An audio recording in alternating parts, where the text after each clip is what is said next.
કે બધા ભગવાનની બહુ પૂજા કરે છે, તો તમે ભગવાન જેવા બનો. એટલે ત્યારે પંડરક કહે છે કે ભગવાન જેવા તો આપણે ન થઈ શકીએ, પણ એનું સ્વરૂપ આપણે લઈ શકીએ. કારણ કે ભગવાન જેવું કોઈ છે નહીં અને કોઈ થવાનું પણ નથી.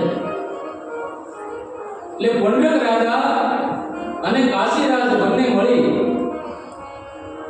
અને એવી યુક્તિ કરી કે બે હાથ હતા ને તો બીજા બે હાથ જોડી દીધા, એટલે 4 હાથવાળા થઈ ગયા.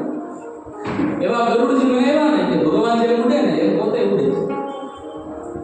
આખા ગામને કીધું કે કોઈ ભગવાન હોય ને તો એક જ છે, પંડરક ભગવાન. તમારે પૂજા કરવી હોય ને તો પંડરક ભગવાનની કરો. અને સાહેબ અત્યારે આપણે જોઈએ છે બધાને ભગવાન થઈ જવું છે, બધાને પૂજાવવું છે, પૂજવા નથી. દેવતાઓ પણ ભગવાનને પ્રાર્થના કરે કે ભગવાન જ્યારે મને બનાવો ને ત્યારે માણસ બનાવજો. દેવ તો એથી થઈ જ જવાનું, કહીને કે દાદા દેવ થઈ ગયા. આપણે માનવ બનવાનું છે, પણ આપણે બનવાનો પ્રયત્ન કરીએ દેવ. મનુષ્ય તો બન્યા જ નથી. પંડરકને ભગવાન બની જવું છે અને પૂજાવા લાગ્યો. બધાને પૈસા આપવા માંડ્યા, એનું માન વધી ગયું. એટલે કાશીરાજ કહેવા માંડ્યા કે હે પંડરક, તારું માન વધી ગયું, રૂપિયા ઘણા ભેગા થઈ ગયા. એક વસ્તુ ખૂટે છે, એ ભગવાન કૃષ્ણ છે ને એ તારાથી જરીક ઓછા છે. આપણે એને આગળ દૂર કરી દઈએ ને એટલે પછી તું અહીંનો રાજા થઈ જા. એક કામ કરીએ, આપણે એ કૃષ્ણને આપણે પત્ર લખીને મોકલીએ. એ તો રણ છોડીને ભાગનારો છે, તો આપણી આ પત્ર વાંચશે ને એટલે ગામ મૂકીને વયો જાય.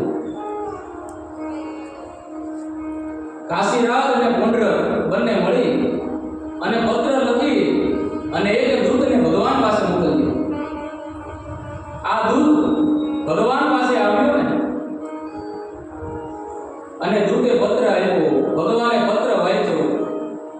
પત્રમાં એવું લખ્યું કે હે કૃષ્ણ,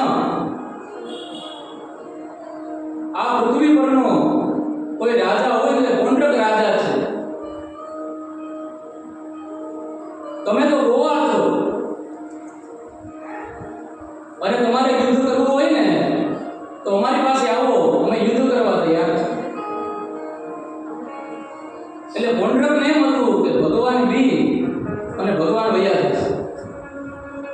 ભગવાન કે આ કેવી બુદ્ધિ વાપરે છે, મારું સ્વરૂપ લેવું છે. દૂતને કીધું જાઓ તમારા મહારાજને કહેજો કે કૃષ્ણ મળવા આવે છે. અને દૂત આવ્યો ને અને સમાચાર આપ્યા કે ભગવાને કીધું છે કે આવતીકાલે ભગવાન તને મળવા આવે છે. ને બી ગયો, ભગવાન આવે છે. કાશીરાજને કીધું, હે કાશીરાજ, તું તો કહેતો હતો ને કે ભગવાન બી જશે, એ તો મને મળવા આવે છે, હવે શું થશે? કાશીરાજ કે ભાઈ, તારે માન મેળવવું હોય ને તો અપમાનને સહન કરવું પડે, તારે સુખ મેળવવું હોય ને तो दुख ही भोगवू पड़े. भले और बुरे का हिसाब है ये जिंदगी, पाप और पुण्य की किताब है ये जिंदगी. यहाँ हंसना है, रोना है, सोना है, जगना है. सूल से गिरा हुआ गुलाब है ये जिंदगी. गुलाब के अंदर जोश है, फरता काटा हुआ. कागज ની અંદર કમળ ખીલે. ભગવાન વિચાર કરે કે આ મારું સ્વરૂપ લઈ અને મને આ રીતે ચેલેન્જ કરવા આવ્યો છે. એટલે ભગવાન સવારના પોરમાં એટલે મળવા માટે જાય છે. ભગવાન ત્યાં પહોંચ્યા ને એટલે પંડરકે એમની સામે આવી અને એવું સ્વાંગ્ય કર્યું ને કે પોતે 2 હાથ વાળો હતો ને તો 4 હાથ થઈ ગયા. અને અને બટન દબાવે ને એટલે ઉડવા માંડે. ભગવાન કે આની મહેનત બહુ જાજી કરી હો, પણ મારા જેવા થવા માટે બહુ મહેનત કરી છે. ભગવાન કે મારું જેવા બનવા માટે મારી